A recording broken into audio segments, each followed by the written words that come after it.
Saat kita menyetrika, setrika akan panas bersentuhan dengan kain yang disetrika. Kalor berpindah dari setrika ke kain.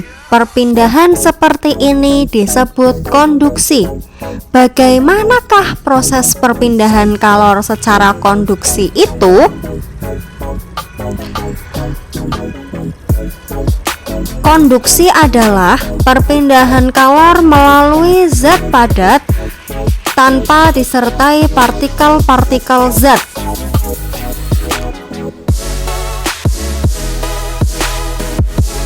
Sebatang logam yang dipanaskan pada salah satu ujungnya, sedang ujung lainnya kita pegang, maka tangan kita akan terasa panas.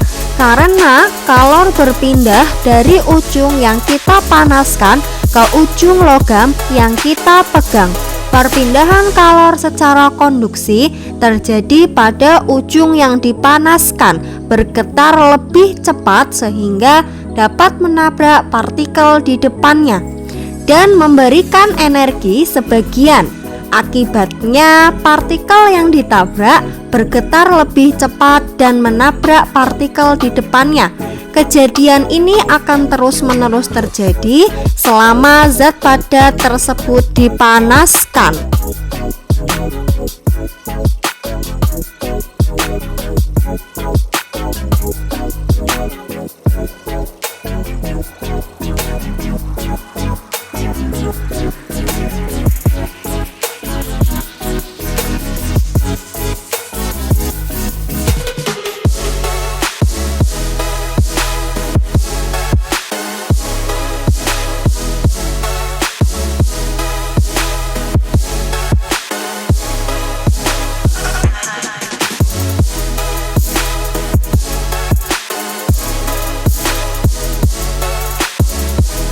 Saat air bagian bawah mendapatkan kalor panas partikel air memuai sehingga menjadi lebih ringan dan bergetar naik dan digantikan dengan partikel air yang dingin di bagian atas.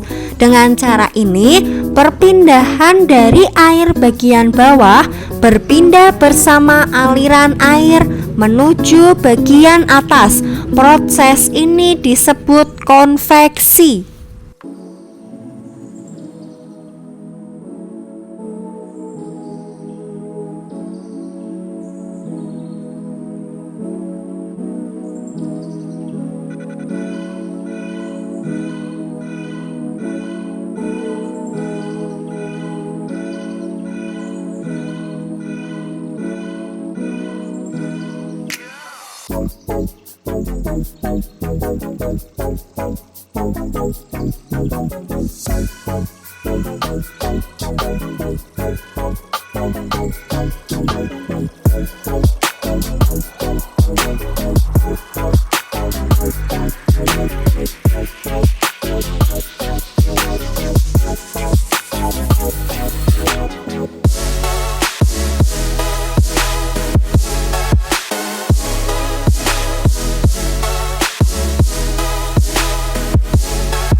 Selain itu, contoh dari konveksi adalah terjadinya angin darat dan angin laut.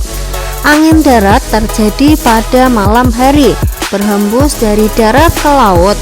Hal ini terjadi karena udara di atas laut lebih panas daripada udara di darat, sehingga udara di atas laut naik diganti dengan udara di atas darat.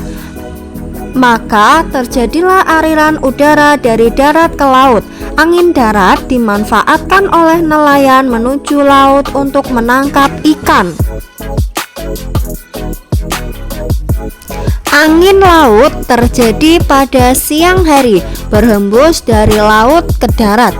Hal ini terjadi karena pada siang hari udara di atas darat lebih panas dari udara di atas laut, sehingga udara di atas darat naik digantikan dengan udara di atas laut.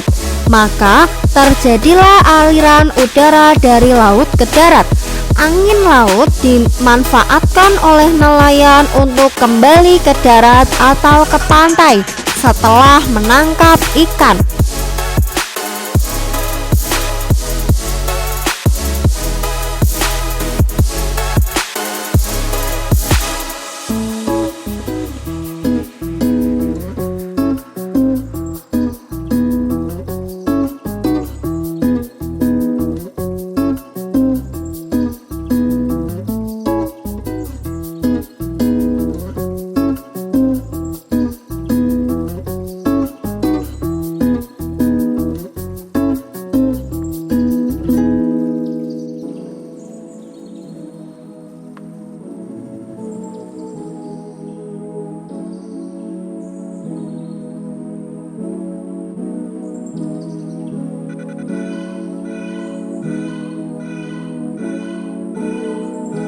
Lalu, bagaimanakah energi kalor matahari sampai ke bumi?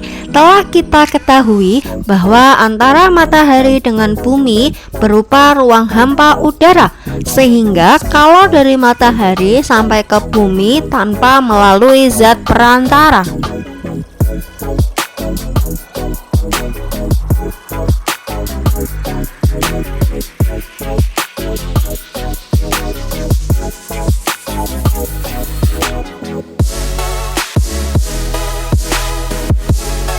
Contoh perpindahan kalor secara radiasi, kita mengadakan kegiatan perkemahan di malam hari yang dingin.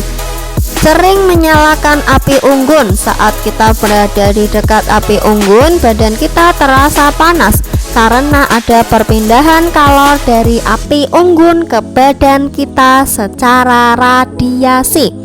Walaupun di sekitar kita terdapat udara yang berpindah secara konveksi, tetapi udara merupakan penghantar kalor yang buruk.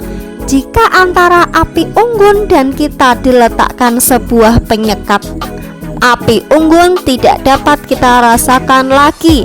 Hal ini berarti api unggun tidak akan sampai ke tubuh kita karena terdapat penghalang tersebut.